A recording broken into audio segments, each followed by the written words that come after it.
Մոսկվայի համար էական չէ, թե Հայաստանում ով կլինի իշխանության, էականն այն է, որ ռուսական ազդեցությունը տարածաշրջանում զգացվի։ Նման համոզմունք հայտնեց քաղաքագետ Սերգեյ Շաքարյանցը, որպես հիմնավորում նշեց այն հանգամանքը, որ Մոսկվայի դիտորդները երբեք չեն դժգոհում հայաստանյան ընտրություններից։ Ռուսաստանի կողմից որևէ մի դիտողություն եղել է Հայաստանի իշխանությունների հասցեին, ոչ ընդունված է, ոչ մի սխալ, ոչ մի խախտում, ռուսական դիտորդները միշտ ստորագրում են արձանագրությունները ուտուշ-խմուշ գնացել ենք Մոսկվա։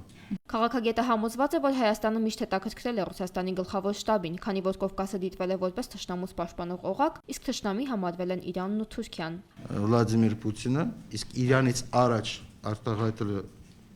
Բորիս Ելցինը, որ Հայաստանը մեզ համար վաղեմի բարեկամ է եւ այլը եւ այլը։ Մենք միշտ կուրախանանք ձեր հաջողություններին։ Այսինքն այդ դիվանագիտական ձևակերպումների մեջ արդեն պարունակում են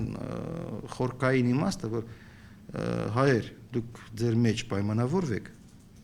մենք բոլորի հետ պատրաստ ենք աշխատել։ Սերգեյ Շաքարյանցից հետաքրքրվեցինք, թե ինչով կպայմանավորի ՀԱԿ-ի երկրում իրավիճակը ապակայունացնելու, ապա այսպես կոչված հարաբերական հանգստի անցնելու հանգամանքը։ Մարդիկ խելացի են, այսինքն տրամաբանում են, տեսնում են, որ եղանակները լավ ծրտոտ են։ Փողոցներում մարդիկ երկար չեն դիմանում, այդ ոնց պիտի պահեմ, ինչով պիտի պահեմ։ Երկրորդը, նոր տարի է։ Մեր մոտ ընդունված է ամբողջ մի երկու ամիս տոնել այդ նոր տարի։ Խե պետք է մարդկանց կտրես լավ գործից։ Ու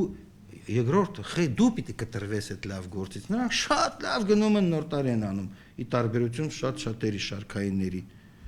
որոնք կարող է չեն իմանում որտեղ փող չարի, պրոստը ասենք հունվարի 1-ի հացի փողը որ դու ցանի։ Բայց մեր ընդդեմադիրների առաջնորդները ամեն ինչով ապահովված են ու ամեն ինչով կարան Դուբայում շոն։ Մենք իրոք սպասում ենք, որ մեկը պետք է գա ու եւս փորձի ապակայունացնել երկիրը։ Ու մենք հանգիստ քննարկում ենք այդ հարցը։ Փոխանակ մենք ասենք, որ դա արդեն դավաճանություն է։